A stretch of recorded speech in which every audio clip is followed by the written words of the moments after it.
रफीक भाई के साथ लूडो खेलने लगी तो मैंने रफीक भाई को कहा कि तुम्हारा मेरे बारे में क्या ख्याल है। रफीक भाई कहने लगे, इरम बहन क्या कह रही हो? मैंने कहा, अगर तुम मेरे साथ करना चाहते हो तो मैं राजी हूँ। रफीक भाई भी बहक गए थे और वो मेरे साथ करने के लिए राजी हो गए थे, लेकिन मैंने कहा था कि तुम बल्ब बंद कर देना। रफीक भाई ने बल्ब बंद करके जैसे ही मेरे साथ पूरी रात। दोस्तों, कहानी बहुत ही ज्यादा मजेदार होने वाली है, कहानी को पूरा जरूर देखिएगा। मेरा नाम इरम है, मेरी उम्र 18 साल है। मेरी फैमिली टोटल 4 अफराद पर मुश्तमिल है। मेरे भाई की उम्र 17 साल है और मेरा भाई मेरे से 1 साल छोटा है। हम दोनों बहन भाई मैट्रिक में पढ़ रहे हैं। मेरे अबू सरकारी मुलाजिम हैं और वो इनकम टैक्स में जॉब करते हैं। हमारे पास अपनी काफी प्रॉपर्टी थी, इसलिए अब्बू ने भाई को भी गाड़ी वगैरह लेकर दी थी। हम दोनों बहन भाई गाड़ी में स्कूल जाते थे। मैं स्कूल के बाद वापस आकर अम्मी के साथ काम काज में हाथ बटाते थे, क्योंकि अम्मी काफी बीमार रहती थी और अब्बू अम्मी की अच्छी देखभाल नहीं करते थे। इसलिए मैं अम्मी का काफी ख्याल रखती थी और अम्मी के काम काज में उसका साथ देती थी। मेरी अम्मी दम की मरीज थी और उनको दवाइयों की काफी जरूरत होती थी।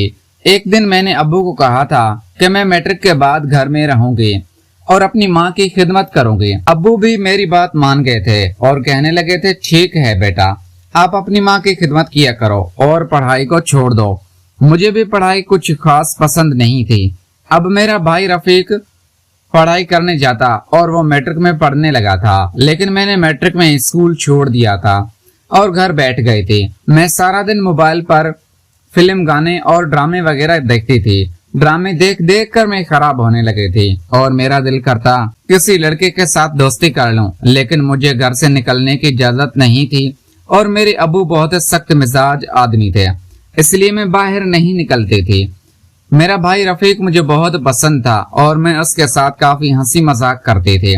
रफीक भाई भी मजाक मजाक में कह देते थे कि मैं तुम्हारी शादी नहीं होने दूंगा क्योंकि मुझे तुम बहुत पसंद हो और जब तुम ब्याह कर अपने ससुराल चली गई तो मेरा दिल नहीं लगेगा। इसलिए रफीक भाई मजाक में कहते थे कि मैं तुम्हारी शादी नहीं करना चाहता। मैं भी खुश हो जाती। मुझे कोई शादी का शौक नहीं था, लेकिन एक लड़के की जरूरत थी जो मेरे साथ वो सब कुछ करे। एक दिन मेरे अब्बू इस्लामाबाद में किसी मीटिंग में जाना था, क्योंकि हम मुल्तान में रहायश पजीर थे और हम एक गांव से ताल्लुक रखते थे, लेकिन अब्बू ने शहर में काफी प्रॉपर्टी ले रखी थी। अम्मी गांव से थी, इसीलिए अब्बू अम्मी को शहर न जाने देती थी। अब्बू को इस्लामाबाद में किसी काम में जाना था और वहां उनके 2 या 3 दिन लग जाने थे, इसलिए अब्बू चले गए थे। अब्बू के जाने के बाद मैं रफीक भाई से काफी खुलकर बात करने लगी थी और मजाक करती थी। शाम के वक्त हम लूडो खेलते थे और मैं रफीक भाई के कमरे में चली जाती थी। लूडो खेलने के बाद मैं अपने कमरे में आकर सो जाती। एक दिन रफीक भाई कहने लगे कि आओ तुम्हें मैं बाइक पर आइसक्रीम खिलाने ले जाता हूँ।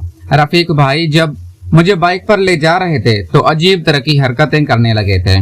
मुझे रफीक भाई की वो हरकतें पसंद नहीं आ रही थी, क्योंकि कोई भी भाई बहन के साथ इस तरह की हरकत नहीं कर सकता। मैंने उसको समझाया कि भाई मैं आपकी बहन हूँ और कोई भी ये हरकत बहन के साथ नहीं करता, लेकिन रफीक भाई काफी खराब थे और वो बार बार मोटरसाइकिल की ब्रेक लगाते तो मैं पीछे जाके उनके साथ लगती और मुझे कुछ अच्छा नहीं लगता था। हम आइसक्रीम खाकर वापस आने लगे तो रफीक भाई कहने लगे, इरम बहन मुझे माफ कर दो, मैं मजाक कर रहा था, लेकिन मैं अंदर से खुश थी और चाहती थी कि रफीक भाई दोबारा मेरे साथ वो काम करे।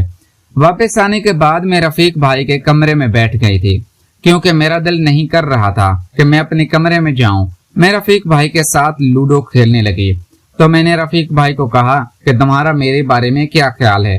रफीक भाई कहने लगे, इरम बहन क्या कह रही हो? मैंने कहा, अगर तुम मेरे साथ करना चाहते हो तो मैं राजी हूँ। रफीक भाई बहक गए थे और वो मेरे साथ के लिए राजी हो गए थे, लेकिन मैंने कहा था कि तुम बल्ब बंद कर देना। रफीक भाई कहने लगे कि तुम तो मेरी सगी बहन हो और मैं तुम्हारे साथ इस तरह का काम नहीं कर सकता। लेकिन मैंने उसको बता दिया था कि मैं आपकी सगी बहन नहीं हूँ, क्योंकि तुम्हारी पैदाइश से पहले मेरी माँ मर गई थी, इसलिए अब्बू ने दूसरी शादी कर ली और तुम मेरे सगे भाई नहीं हो। लेकिन फिर भी मुझे तुमसे शर्म आ रही है। हम लाइट बंद करके ये काम करेंगे, भाई भी मेरी बात मान गए थे और मेरा साथ देने लगे थे। मैंने उसके साथ काफी सुकून हासिल किया था। मैंने उसको बता दिया था कि मैं आपकी सगी बहन नहीं हूँ, लेकिन वो काम करने के बाद मुझे काफी शर्म आई थी और मेरा दिल कह रहा था कि अब मैं शादी कर लूं। अबू ने मेरी शादी कर दी थी, लेकिन घर में ही लड़का रख लिया था। अब मैं अपनी माँ की खिदमत भी करती थी और अपने घर में ही रहती थी। जी दोस्तों, कैसी लगी आपको ये हमारी कहानी? अगर कहानी अच्छी लगी है तो वीडियो को लाइक करके चैनल को सब्सक्राइब जरूर कर लीजिए, क्योंकि इस तरह की आपको अच्छी अच्छी कहानियां हमारे चैनल पे मिलती रहेगी। Thanks for watching.